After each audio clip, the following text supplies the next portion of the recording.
제가 책을 하나 읽었는데 "우리 아이가 하루 종일 게임만 해요."라는 그 책인데 이제 거기에 보면 이제 슈팅 게임 같은 거는 경쟁적이고 모험적인 성향의 아이들이 많이 하고, 전략 게임은 자존감이 높은 아이들이 오히려 많이 하고, 애니팡 같은 단순하고 즉각적인 결과가 나오는 게임은 우울감이 높은 사람들이 한다고 하니까 이 게임도 다 다르고 되게 다양하더라고요. 그러니까 애가 어떤 게임을 하는지 뭐 이런 걸 통해서 우리 아이가 지금 어떤 성향인지 어떤 상태인지 또 알 수도 있을 것 같아요. 그러니까 애들을 성향이 어떤지 파악하기 위해서 뭐 엄마들이 MBTI도 요즘 유행하고 뭐 애니어그램도 하고 뭐 여러 가지 많이 하는데, 무슨 게임만 하는지만 알아도, 그리고 그 게임에서 아까 얘기했던 그런 대화들만 해도 우리 의 성향을 잘 알 수 있을 것 같아요. 네, 진짜 그런 것들이 있나 봐요.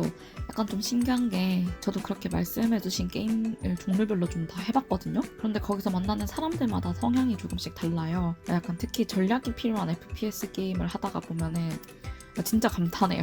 애들이 이렇게까지 똑똑하다고? 이런 것까지 다 고려하면서 게임을 한다고? 막 이런 생각도 들어요. 그래서 제가 맨날 게임도 재능이구나. 게임 하나 끝장낸 애들은 뭘 하든 다 한다. 약간 그런 말을 자주 합니다.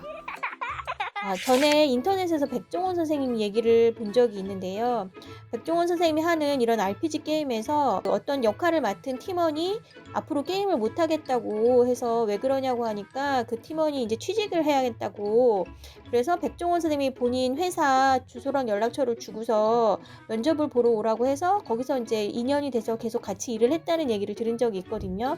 근데 그때 인터넷 댓글에 보면 그 역할을 한 사람은 인간성이 정말 보장이 되는 사람이기 때문에 그런 사람은 취직시켜도 좋은 거다, 잘 됐다, 뭐 이런 얘기를 많이 봤는데, 그게 그냥 우스갯소리나 그냥 특별한 일화가 아니라 정말 어떤 역할을 어떻게 하는지를 보고 그 사람의 인간성이나 됨됨이까지 좀 알 수 있는 그런 세상인가 봐요. 네, 맞아요. 약간 게임하는 사람들 사이에서 되게 유명한 일화인데요. 와우라는 게임을 하는 걸로 알고 있어요. 그 게임에서 탱커 역할 하시는 분 이야기 같은데, 이제 어떤 포지션을 하느냐에 따라서도 이제 사람 성향이나 성격이 조금씩 다르거든요. 네, 보통 이제 전략이나 FPS 게임에서 탱커 역할이 되게 굳은 일을 도맡아 하는 역할이 많아요. 약간 인내심이나 리더십, 희생정신과 책임감이 있어야 탱을 잘해요. 근데 진짜 잘하는 탱커를 만나면 게임이 되게 쉬워지거든요. 그러니까 근데 신경 쓰지 않으면은 탱커들이 잘하는 게 티가 잘 안 나요. 그래서 이제 게임에서 탱커를 잘 안 하려고 하죠. 그래서 이제 탱커 유저가 좀 귀하고, 보면 탱커 유저들이랑 이야기를 오래 하다 보면 되게 안정적이고 무던한 사람들이 많아요. 그래서 저도 이제 탱커 오래 하고 이제 잘하는 유저 보면 게임 같이 하자고 질척거리기도 해요.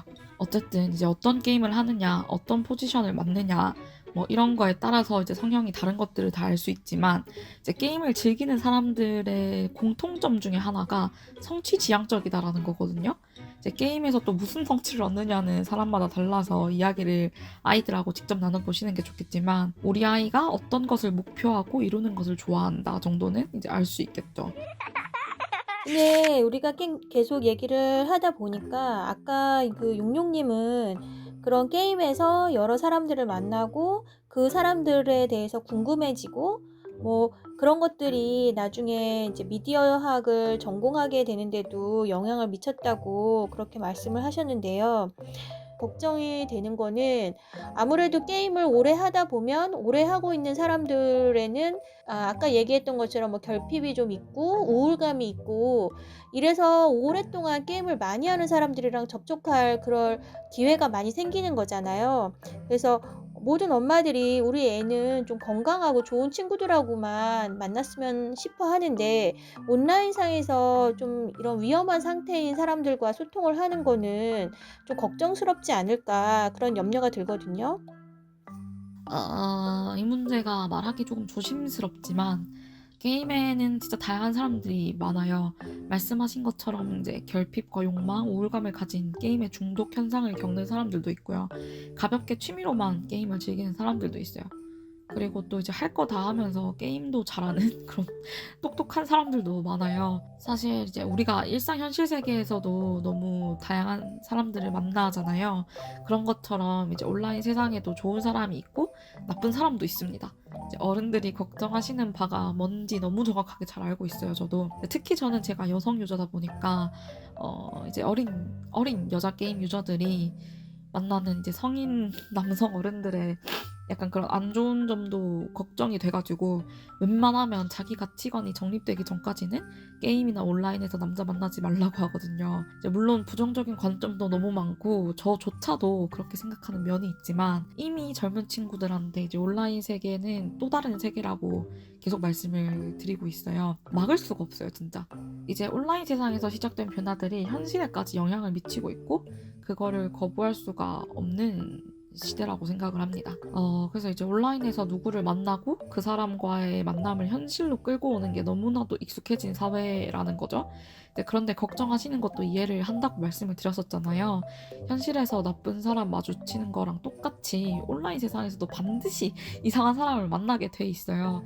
근데 만약 부모님께서 이런 문제에 대해서 거부감이 강하시고 이제 온라인 세상을 또 하나의 세상으로 인정해주지 않는 거기서 맺는 모든 관계를 다 나쁘다고만 생각하시거나 비난하시게 되면 아이들이 이제 진짜 정작 게임과 온라인에서 이상한 사람을 만났을 때 부모님한테 상담을 하지 못하게 돼요.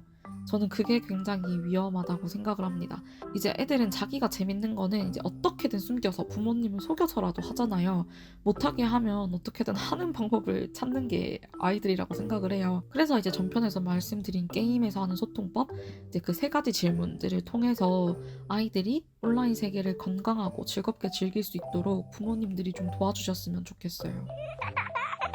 그리고 또 한 가지 좀 희망적인 것들이 있다면 이제 이런 온라인 세상에서의 만남 같은 것들이 현실 세계에 직접적으로 영향을 미치면서 되게 긍정적인 효과로도 언급이 많이 되고 있어요. 그러니까 거기에서 자기 가치관만 제대로 서 있다면, 자기 생각만 바르게 서 있다면 이제 그 온라인 세상에서의 변화 같은 것들을 현실로 끌어올 수 있는 그런 힘을 가지게 될 수도 있겠죠? 여기에 대해서는 이제 마지막 화에서 저희 좀 더 깊게 이야기 나눠볼 수 있을 것 같습니다.